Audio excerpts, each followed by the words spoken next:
Supreme कोर्टामध्ये आज सुनावणी पार पडली आणि आता नियमित सुनावणी ऑगस्टमध्ये होणार आहे। 2 वर्ष हे प्रकरण प्रलंबित राहिलं, पण आता निकाली काढायचंय असं सुप्रीम कोर्टानेच म्हटलंय। म्हणजे ऑक्टोबरपर्यंत शिवसेना आणि धनुष्यबाण चिन्हाचा फैसला होईल असा अंदाज वर्तवला जातोय। पाहूयात।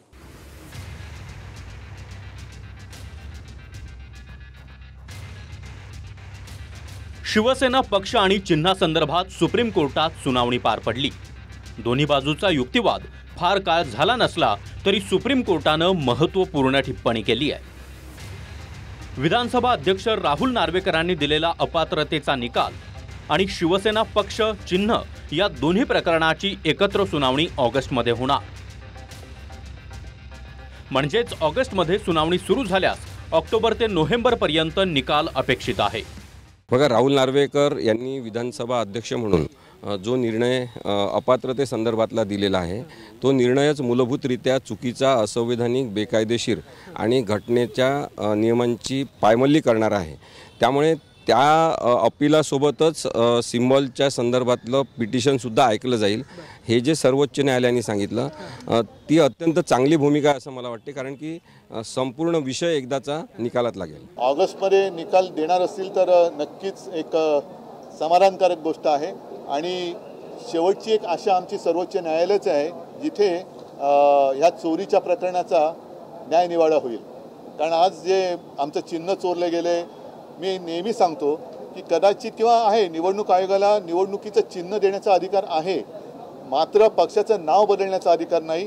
तो निवडणुकी आयोगाचा अधिकार नक्कीच नाही आहे। कोणाचं नाव उचलून दुसऱ्याला द्यायचं हा निवडणूक आयोगाचा अधिकार नाहीच आहे, असूच शकत नाही आणि तो आम्ही मान्य करत नाही। सुप्रीम कोर्टानं सुनावणी दरम्यान स्पष्ट केलंय की आता हे प्रकरण फार काळ लांबणार नाही। न्यायमूर्ती सूर्यकांत यांनी म्हटलंय की हे प्रकरण 2 वर्षांपासून प्रलंबित आहे, आता नवीन अर्ज दाखल करू नका। उद्धव ठाकरेंच्या शिवसेनेचे वकील कपिल सिब्बल म्हणाले की राज्यात स्थानिक स्वराज्य संस्थांच्या निवडणुका लक्षात घेता या प्रकरणाचा निकाल लवकर लावावा। त्यावर शिंदेच्या शिवसेनेचे वकील ॲडव्होकेट नीरज कौल यांनी युक्तिवाद करताना म्हटलंय की कोर्टानं या मुद्द्यावर तात्काळ सुनावणी घेण्यास नकार दिला होता। पुन्हा सिब्बल यांनी युक्तिवाद करताना म्हटलंय 2023 मधला विधानसभा अध्यक्ष नार्वेकरांचा विधानसभेतील आमदारांच्या संख्येच्या आधारे दिलेला निकाल सुप्रीम कोर्टाच्या घटनापीठाच्या विरुद्ध आहे। न्यायमूर्ती सूर्यकांत यांनी म्हटलंय आपण ऑगस्टमध्ये प्रकरण सुनावणीसाठी घेऊन लवकरच तारीख सांगण्यात येईल। ऑगस्टमध्ये ह्याची सुनावणी होईल, त्याच्यानंतर जजमेंट रिझर्व्ह होईल। जर ऑगस्टमध्ये सुनावणी झाली तर शिवसेना पक्ष आणि चिन्हाचा निकाल सप्टेंबर, ऑक्टोबर किंवा नोव्हेंबरमध्ये लागू शकतो। पण एक ठळक सुप्रीम कोर्टाने आज स्पष्ट सांगितलं आहे की आता 2 वर्ष झालेले आहेत आणि आम्हाला ह्या मॅटरचं सोक्षमोक्ष लावायचं आहे। आता ऑगस्टमध्ये आपल्याला समजेल सुनावणी दरम्यान की पक्ष आणि चिन्ह हा एकनाथ शिंदेंबरोबरच राहतं का ते परत उद्धव ठाकरेंना दिलं जाईल। विधानसभा अध्यक्ष राहुल नार्वेकरांनी अपात्रतेचा निकाल देताना मूळ राजकीय पक्ष म्हणून शिंदेच्या शिवसेनेलाच मान्यता दिली। त्याचवेळी ठाकरे आणि शिंदे अशा दोघांच्या आमदारांना अपात्र केलं नाही। तर निवडणूक आयोगाने देखील शिवसेना पक्ष आणि चिन्ह शिंदेंना देताना आमदारांच्या बहुमताचाच आधार घेतला। 21 जून 2022ला म्हणजे बंडाच्याच दिवशी 55 पैकी 34 आमदार शिंदेंसोबत होते आणि त्यांनी गट नेता निवडला।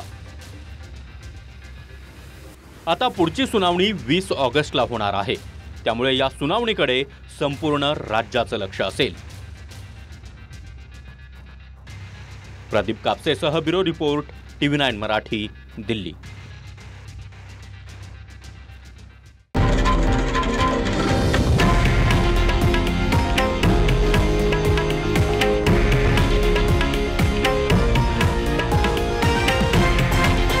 हे आहे देशातील नंबर 1 न्यूज नेटवर्क आणि आपण पाहत आहात TV9 मराठी, एकमेव।